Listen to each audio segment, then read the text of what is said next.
Botak, kau dengar baik-baik saya berbicara ini. Kau pasang kopu daun telinga lebar-lebar. Dan saya akan ceritakan dari awal sampai akhir Bapak Jokowi di tanah Papua. Jadi kau jangan buat hanya narasi-narasi kopu omong kosong. Dari kau lihat data-data apa itu, Abu Nawas itu saja. Jadi data itu yang buat tuh manusia. Manusia itu punya yang namanya lidah. Lidah tak bertulang. Sekarang ngomong A, besok ngomong B. Dan kau pahami baik-baik. Kau bilang tingkat pengangguran di era Jokowi banyak. Karena mereka itu orang pemalas, terlalu kerja. Coba mereka datang ke Papua. Pasti pekerjaan banyak. Yang ketiga, saya katakan lagi.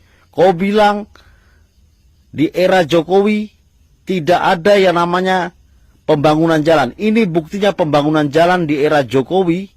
Bahkan kami merasakan yang namanya kemerdekaan itu hanya di era Jokowi.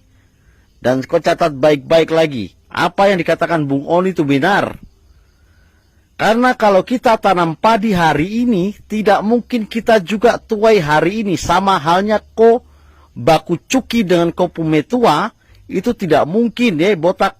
Hari ini kau cuki kau pumetua, hari ini juga kau pumetua melahirkan kau anak. Jadi ada prosesnya. Dan saat ini kami merasakan hasilnya dari kinerja Jokowi. Dan kau pahami baik-baik saya berbicara ini. Saya lahir di era Soeharto. Saya dibesarkan di era Jokowi. Dan saya merasakan kemerdekaan sesungguhnya di tanah Papua hanya di Jokowi. Karena apa? Saya sebagai seorang sopir, ketika saya sopir dulu, Sorong Teminabuan itu jalan masih hancur. Kita harus bermalam sampai berminggu-minggu juga pernah kita lakukan di jalan. Dan 2013 itu pun jalan di Kalitaputar itu putus jembatannya. Kau dengar baik-baik. Itu kita harus berhari-hari. Akhirnya jalan dipindah buat kapal laut yang berjalan. Yang namanya kapal Komodo yang bawa itu mereka penumpang ke Sorong Selatan. Dari Sorong Selatan kembali ke Sorong Kota. Jadi buat kau hanya cuma tahu fakta, data, itu tidak ada namanya dalam sejarah. Yang ada di situ hanya banyak kebohongan.